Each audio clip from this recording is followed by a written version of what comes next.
اچھا اب اس سچویشن میں اگر گفتگو ہو جائے آپس میں جماعتوں کی، پی ٹی آئی کی اور پی ڈی ایم کی، تو اس میں کوئی بھی اگر پہل کرے گا تو وہ نظر آئے گا کہ ملکی مفاد کے لیے آپ بالکل you are rising above your personal likes and dislikes. تو کوئی ایسی بات کوئی بن سکتی ہے؟ آپ بڑے پرانے سیاستدان ہیں، بڑا آپ سمجھتے ہیں معاملات کو.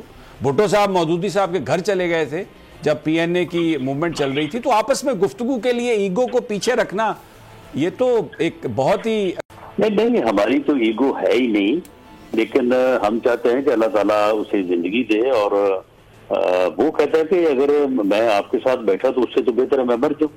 وہ تو کہتا ہے میں مر جاؤں گا اگر میں اپنے مخالف سیاستدانوں کے ساتھ بیٹھا. تو یہ اس نے باقاعدہ 4.25 سال بھی کر کے دکھایا ہے، اب بھی جو ہے وہ یہی کر رہا ہے. یعنی وہ سیاستدان تو ہے ہی نہیں، وہ تو سمیع صاحب ایک فتنہ ہے. یہ ایک ایسی چیز پاکستان کی سیاست میں داخل ہو گئی ہے کہ اس کا اگر کوئی مؤثر علاج نہ ہوا یہ اس ملک اور قوم کو، اس سسٹم کو کسی حادثے سے دوچار کر دے گا. ہٹلر بھی جو ہے وہ بڑی تقریریں کرتا تھا، وہ بھی بڑا پاپولر تھا، لیکن اس نے بعد میں پھر اپنی قوم کو 50 سال کی جو ہے نا وہ غلامی اس قوم نے جو ہے وہ دیکھی ہے. یہ بندہ جو ہے، یہ بندہ نہ اس کا کوئی جمہوری اپنا طریقہ کار ہے، نہ یہ کوئی سیاسی طریقہ کار ہے. ذاتی کردار جو اس کا ہے وہ ساری دنیا کے سامنے آ رہا ہے. تو یہ آدمی جو ہے اس کی شناخت ادراک کرنا چاہیے قوم کو، ورنہ جو ہے یہ اس ملک اور قوم کو کسی حادثے سے دوچار کر دے گا. یہ الیکشن بھی اس مسئلے کا حل نہیں ہے، یہ بھی میں آپ کو بتا دوں. الیکشن اس مسئلے کا حل نہیں ہے. الیکشن آپ کروائیں پھر نہیں مانے گا، یہ کہے گا مجھے رزلٹ نہیں قبول، اور یہ کہے گا چیف الیکشن کمشنر نہیں بندہ ٹھیک، میں اس کے نیچے الیکشن ہی لڑوں گا. اگر رزلٹ اس کے حق میں آ جائے گا تو پھر بھی یہ جو ہے وہ کوئی اپنا اس ملک کی بہتری یا کوئی سیاست نہیں کرے گا. یہ وہی کام کرے گا جو اس نے 3.5 پونے 4 سال کیا اس ملک کا بٹا بٹھایا اس نے. اچھا رانا صاحب، اس کا تو کوئی حل نہیں ہے ماسوائے اس کے کہ اس کو سیاست سے مائنس کیا جائے. یہ جو بات آپ کر رہے ہیں نا، میں یہ اسی پر سوال کرنا چاہ رہا تھا.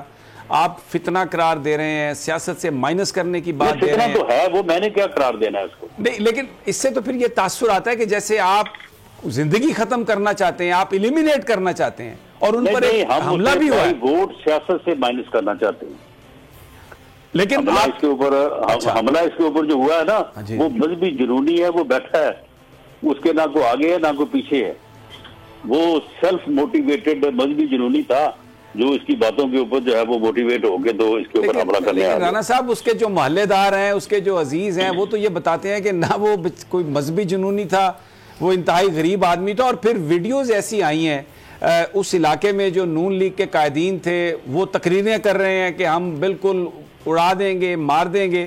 تو ایک جنونیت کے پاس بھی تو تقریباً 2-3 مہینے پہلے تھی نا انفارمیشن جس میں انہوں نے کہا تھا کہ یہ پورا پلان بنایا جائے گا اور مذہب کا نام لیا جائے گا. جی رانا صاحب، کسی کا تعلق نہیں ثابت ہوا کسی کا.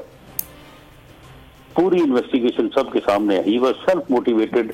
اپنا وہ ایسے ہی موٹیویٹڈ تھا جس طرح سے ایک بندہ موٹیویٹ ہوا اور اس نے جا کے چوری احسن اقبال کو فائر مار دیا. بعد میں اس کے پیچھے بھی ہم نے پورا انویسٹیگیٹ کیا، کوئی چیز نہیں ملی. یہ لوگ اس طرح سے ہوتے ہیں. رانا صاحب، حقیقی آزادی کی جنگ میں بول بھی کپتان کے ہم قدم. الیکشن کراؤ ملک بچاؤ کی لائیو ٹرانسمیشن، دکھائی لمحہ بلمحہ صورتحال. ریل اور ریٹنگ میں بھی بول نیوز رہا نمبر 1. سبسکرائب کریں اور بیل دبائیں تاکہ کوئی خبر رہ نہ جائے.